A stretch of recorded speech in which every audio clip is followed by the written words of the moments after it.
हमारे साथ जुड़ रहे हैं पिंडरा से सीधे।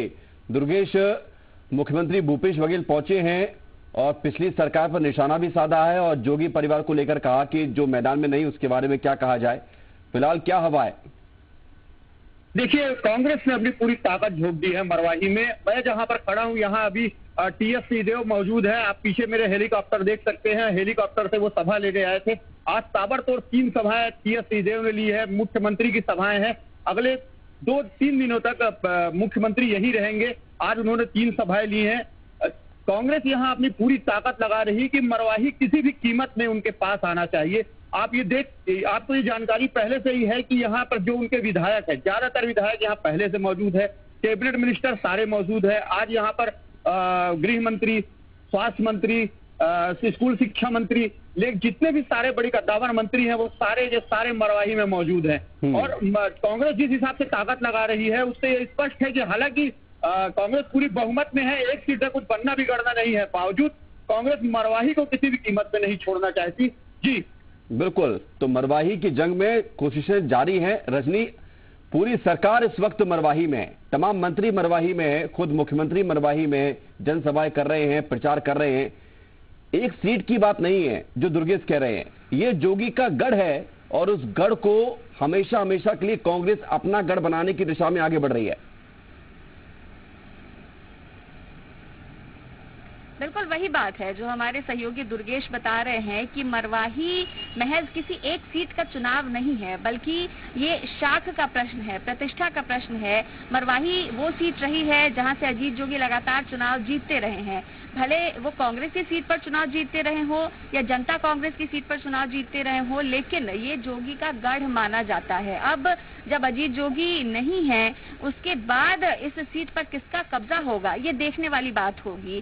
कांग्रेस के लिए ये इसलिए भी सत्ता साख का प्रश्न बन जाता है क्योंकि पिछले उपचुनावों में कांग्रेस जीत दर्ज करती रही है और इस बार मरवाही के उपचुनाव को लेकर भी बड़े बड़े दावे कांग्रेस करती रही है कि कांग्रेस की परंपरागत सीट है मरवाही, और अगर वहां से कोई जीत दर्ज करेगी, कोई भी पार्टी जीत दर्ज करेगी तो वो कांग्रेस ही होगी।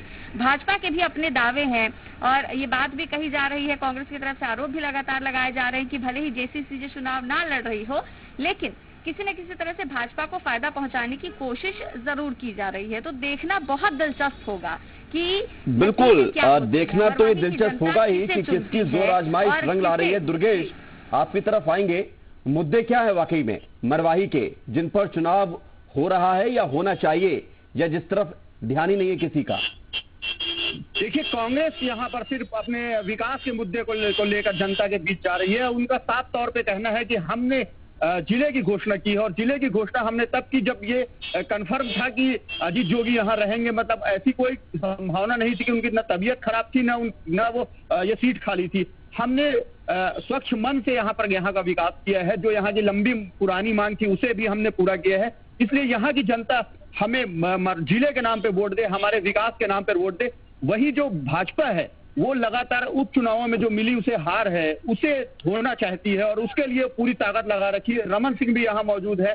आज बृजमोहन अग्रवाल से लेके बाकी जो उनके जितने भी वरिष्ठ नेता है वो यहाँ मौजूद है और लगातार सभाएं कर रहे हैं। वो भी जनता को अपनी ओर खींचने की कोशिश कर रहे हैं। लेकिन महत्वपूर्ण बात ये है कि यहाँ जोगी फैक्टर एक जो महत्वपूर्ण एक बन सकता है कि वो वोट किसके ओर शिफ्ट होंगे। ये एक बड़ा सवाल है और ये सवाल का जवाब 10 नवंबर को मिलेगा। रजनी, ये बात सही है कि कांग्रेस और बीजेपी जोर आजमाइश में लगे हुए हैं और एक दूसरे पर आरोप भी लगा रहे हैं, लेकिन जो सहानुभूति वोट है, जो जोगी फैक्टर है, जो कि जोगी का एक गढ़ कहा जाता है, वो वोट किस तरफ जाएगा, वो वोट किस तरफ आगे बढ़ते हुए उन वोटों में तब्दील होगा जो कि जीत के लिए महत्वपूर्ण साबित होंगे, ये अभी जनता सोच रही होगी या मन बना लिया है? बिल्कुल बिल्कुल, आपने सही कहा। वैसे हर चुनाव में विकास मुद्दा बताया जाता है, लेकिन मरवाही का उपचुनाव थोड़ा सा अलग है। मरवाही के उपचुनाव में सहानुभूति फैक्टर सबसे बड़ा माना जा सकता है।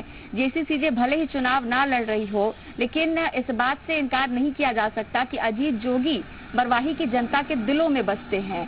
घर घर में अजीत जोगी की तस्वीर है और अजीत जोगी को आज भी लोग बहुत ज्यादा मानते हैं। ऐसे में जब जोगी परिवार से कोई चुनाव नहीं लड़ रहा है तो जनता का जो समर्थन है, जो जनता की सहानुभूति है, वो किस पार्टी के साथ जाएगी, ये देखने वाली बात होगी। और जैसा कि अमित जोगी लगातार ये आरोप भी लगाते रहे कि तमाम तरीके अपनाए जा रहे हैं कांग्रेस की तरफ से, चाहे वो धन बल का इस्तेमाल हो या टोने टोटके का इस्तेमाल हो, ये तमाम बातें कही जाती रही अमित जोगी की तरफ से। अब जब वो चुनाव नहीं लड़ रहे हैं और भाजपा और कांग्रेस के बीच सीधा सीधा मुकाबला है, तो किस पार्टी को जनता चुनती है, ये देखने वाली बात होगी और ये बेहद दिलचस्प बात होगी। बिल्कुल, इसका जवाब मिलेगा रजनी 10 नवंबर को। बहुत शुक्रिया आपका रजनी और दुर्गेश, हमारे साथ जुड़ने के लिए, तमाम जानकारी देने के लिए। रायपुर से